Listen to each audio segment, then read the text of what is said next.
So then, Dowie, as an Englishman, but an impartial one, what are you expecting today? I'll take my eye patch off, yeah, right. Look, I've just said what I want from England. I want them to build, especially on that sort of... It's about 30 seconds. ...shaky performance against Scotland. Italy, on the other hand, are trying to rewrite the international playbook. It's a bit like driving in the Eternal City, all acceleration and no brake. I'm delighted there at Twickenham. This is going to be so exciting. It has all the ingredients, no doubt about that, and it is a make or break Guinness Six Nations game for both these sides. Have no doubt about that. Win, and you can push on and consider the possibilities of the future. Lose, and you're going to be, well, struggling, you feel, for the rest of this tournament. Shrill blast of the whistle, and we are underway at Twickenham. Well, Nugent and Dowie Morris in Twickenham for England against Italy. And we say it so often for the side that is the underdog. Clearly Italy, you feel they need to hit their straps to get into the gears quickly and not allow England to build up some momentum and some confidence. Both these sides, no doubt about it, short on confidence. All on.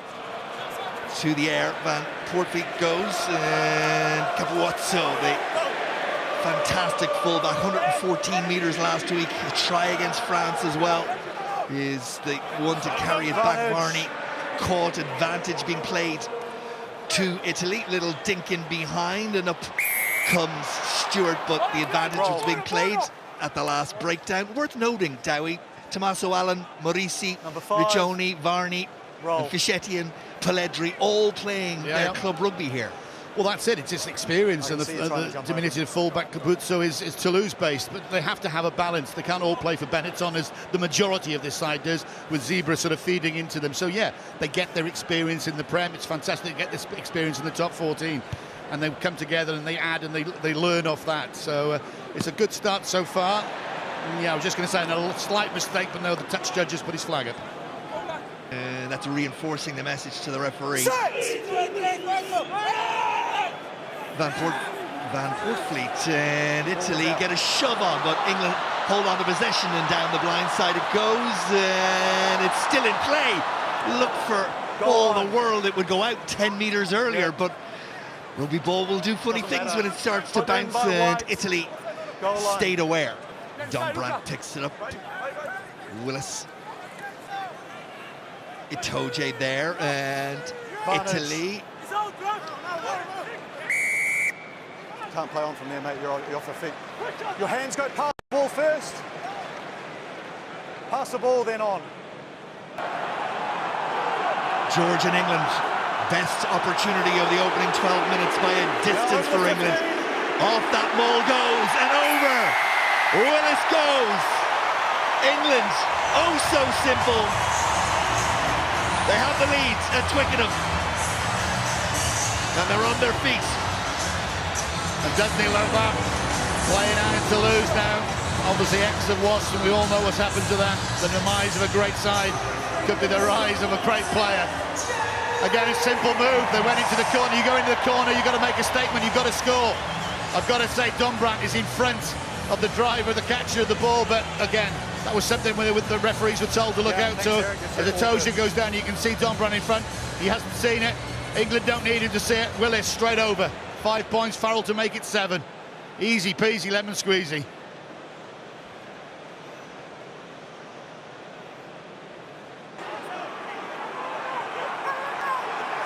England inch their way forward. That's once. They're going to have to give it back. But they have a free play. Crossfield it goes from Farrell. Up in the air, contest and touch. It was Stewart and Capuozzo. Number 8. But we're going to go back now. Italy could be in yellow card trouble while you look at this replay. Number 8. 8, early drive. Referee shouted for 8, and the 8's up in the air, and what happens is you cannot do anything to that man while he's in the air. And what happens is, again, not maliciously, this guy's going, his Canone's gone off, they're number 8, because again, he's touched him. They've driven forward, which is dangerous. They could have taken his feet out. Luckily for Dombrandt, they didn't. 8. And luckily for Italy, they did. They're down to 14, and look where they are. On the line. Lorenzo Canone will spend 10 minutes in the sin bin. It'll be just before half-time, before Italy are restored to the full 15. England will look to take full advantage. In the meantime, it's there for Dombrandt. Italy through Nicotera make the tackle.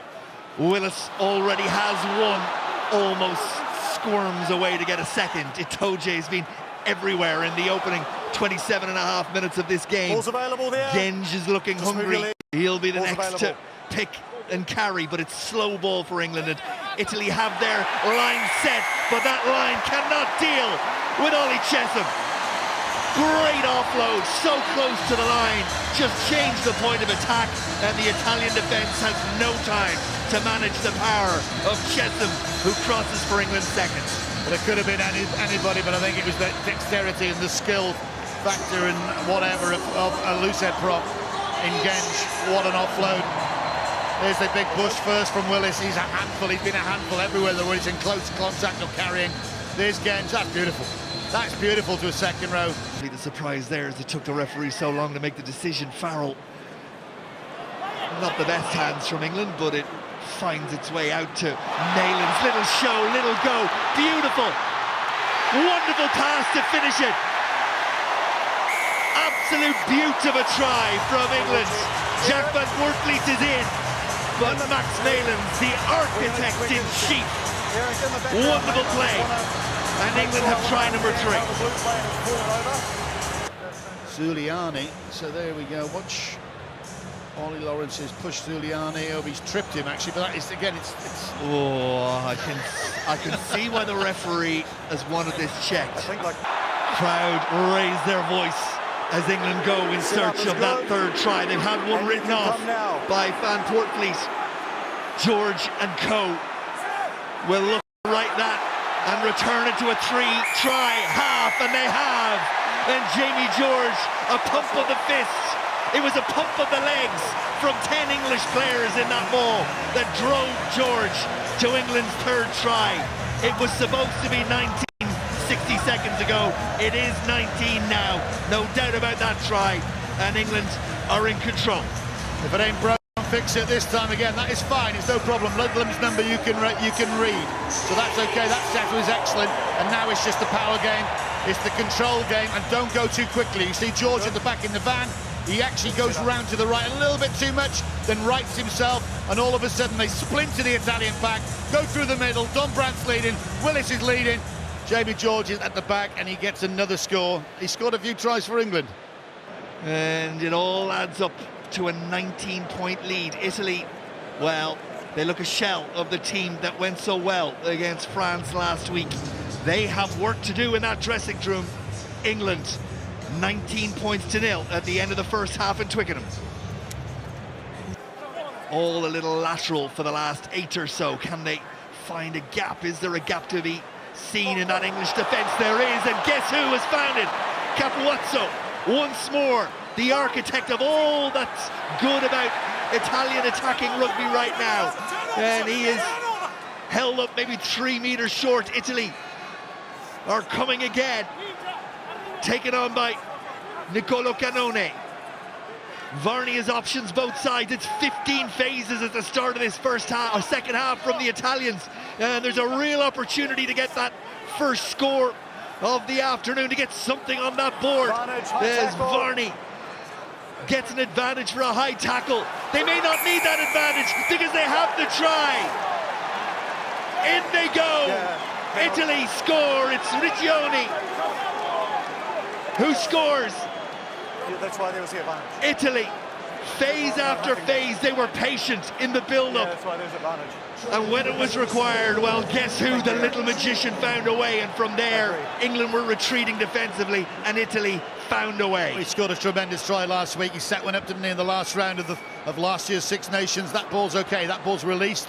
They can go back in field. There's a penalty coming from the high hit from Itoje. Again, not too dangerous. It doesn't matter. He may be having problems in the scrum. He ain't got problems seeing the ball, picking the ball up and scoring a try. That's what I wanted to see from Italy. That's the statement they made almost for the full 80 last week in Rome against France. come and play, enjoy rugby. They didn't enjoy the first 40, but they started the second 40 with an absolute crackerjack try. Yeah, but you're only as good as the players and how they adapt themselves. You know, you've got the best in the business to do it. And England haven't had to do that much defending so far. They have it a bit more in the second half. But actually, you won't be worried about that. He just wants England to catch and drive, which they did 3 times in that first half and resulted in 3 tries. Here we go again. George and England on the prowl for a bonus point try. It's been route 1 all day. Okay. And it's route 1 again, and they have advantage. And the referee says that advantage is a penalty try. It's try number 4. Number 18 blue. 18 blue will go to the sin bin. Ferrari just on will spend 10 minutes. Haven't been that many. Fusco, Allen, coming at it, wave after wave, and they find a gap, and through it goes Menoncello. Fusco has it. Italy, gap, try. Simple as that. 18 minutes left on the clock, and this one may not be dead just yet. Okay.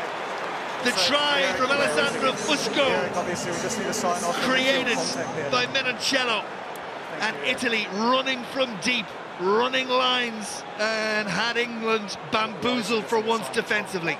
See a sign of the contact off. I think he's checking so, and as you just said, sorry, while Menoncello going through there, just weaving his way. Look at this. Question is on Ferrari, Is it? and does he impede Dan Cole? We saw in the first half try chalked off for England. Well, the grounding is superb. There's no problem. It's the one before that, isn't it? Just the hole that you went through. Try's good, we can kick. Try is good. 17 minutes or so left in the game, and we're down to 12 points.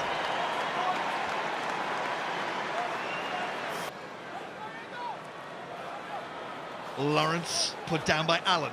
Mitchell back on the narrower of the 2 sides. He's ducking and weaving and looking and hoping to get an offload, and he has!